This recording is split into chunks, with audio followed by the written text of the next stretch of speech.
Yes, guys. I'm your host, yours, Chika Babe. Anyway, guys, what's up? What's up sa mga na-expire ng pin code sa Google AdSense? So, today, our topic, guys, ay about po sa pag-verify po ng ating mga Google AdSense. So, hello naman po dyan sa mga nag-antay na mag-arrive yung pinadala ni Google AdSense sa post office na PIN code na hindi dumating. Ay, kawawa naman kayo guys. Para lang yung ex mo na pinaasa ka at iniwan. Charot. Anyway guys, hindi yan ang topic ko about sa ex. So, today, isi-share ko po sa inyo kung paano mag-resend PIN ng sa ating Google AdSense. So, first, hiningal ako. Your Chikabib. Your host. Minuna Agan. So, hiningal po ako talaga guys. Kasi dapat po talaga very hype.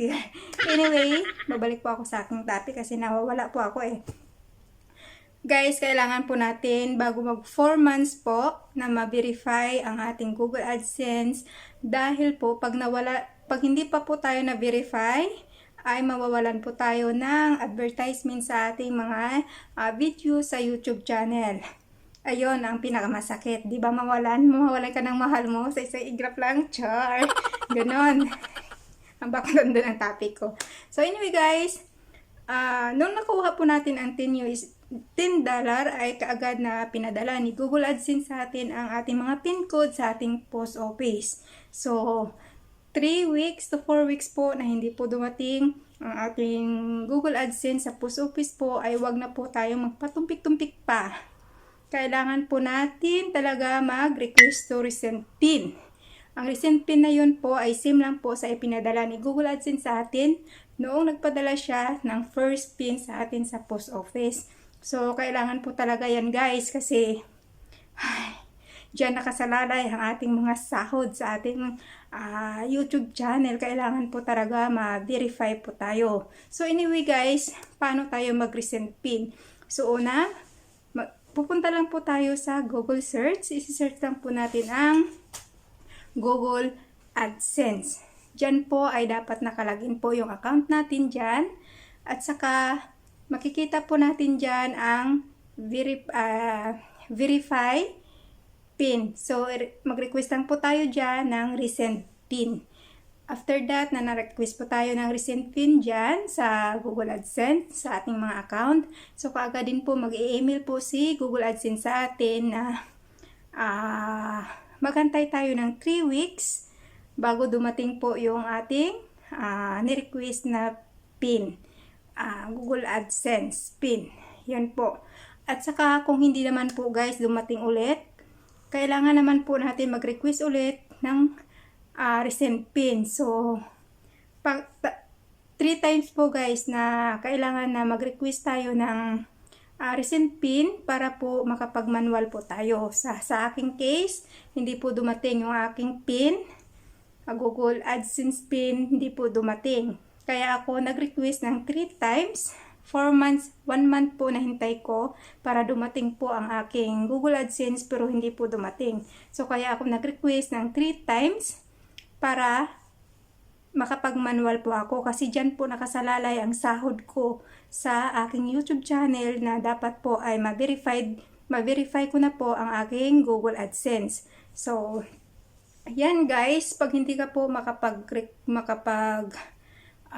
verify ng iyong Google AdSense within 4 months, mawawalan ka po ng advertisement sa iyong mga video sa YouTube. So, wag nyo po talagang baliwalain na maghintay po kayo na dumating yung PIN nyo sa post office na hindi naman po dumating. So, kailangan po talaga ng request, send request PIN para po ay makapag-manual. So ako po nag-manual po ako kasi hindi nga po dumating yung aking PIN na ipinadala ni Google AdSense sa post office. So paulit-ulit yan, post office. Paulit-ulit yan. So anyway, kung makapag-request ka po, first request po ay bantayan mo naman po ulit 3 weeks na mag-highlight ulit yung recent PIN request recent pin para po makapag-request ka ulit. So, 3 weeks bantayan mo at mag-request ka ulit kung hindi pa po yan dumating sa post office. So, 3 times po yan guys na mag-request ka para po makapag-manual ka na. So, easy lang po yan guys mag-request.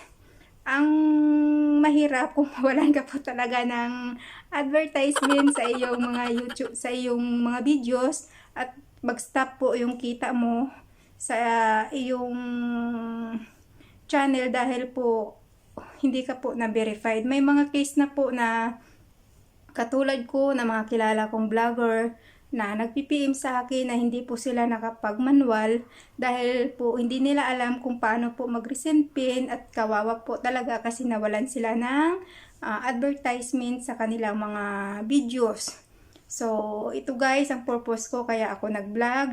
Huwag nyo pong baliwalain po ang inyong Google AdSense kasi dyan po nakasalalay ang ating mga sahod na ma-verify po muna tayo ang ating Google AdSense para mapadala po yung first sahod natin kung makuha po natin ang $100 threshold para po sa ating first sahod sa ating YouTube channel.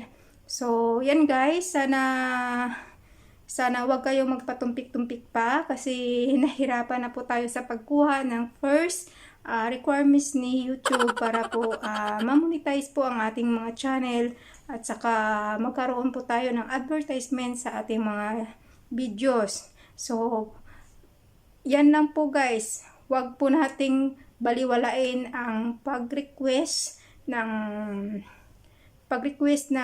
recent pin para po ma-verify po tayo. So, sayang naman po yung pinapagura natin sa kakaipon ng requirements ni YouTube at saka mawalan lang po tayo ng advertisement sa ating mga videos. So, sayang naman po. Mag-request na po kayo para ma-verify po ang inyong Google AdSense address. Yan po ang pinaka-importante sa ating journey, sa ating pagbablog. So, thank you for watching guys. Iwan ko kung may natutunan kayo sa aking vlog at paulit-ulit.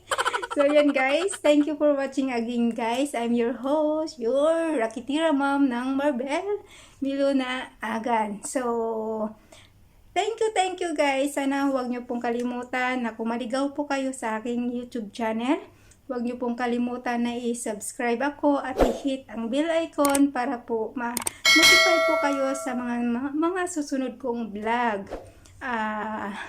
Once again, I'm your host, Miluna Agan. Thank you for watching guys. See you on the next one.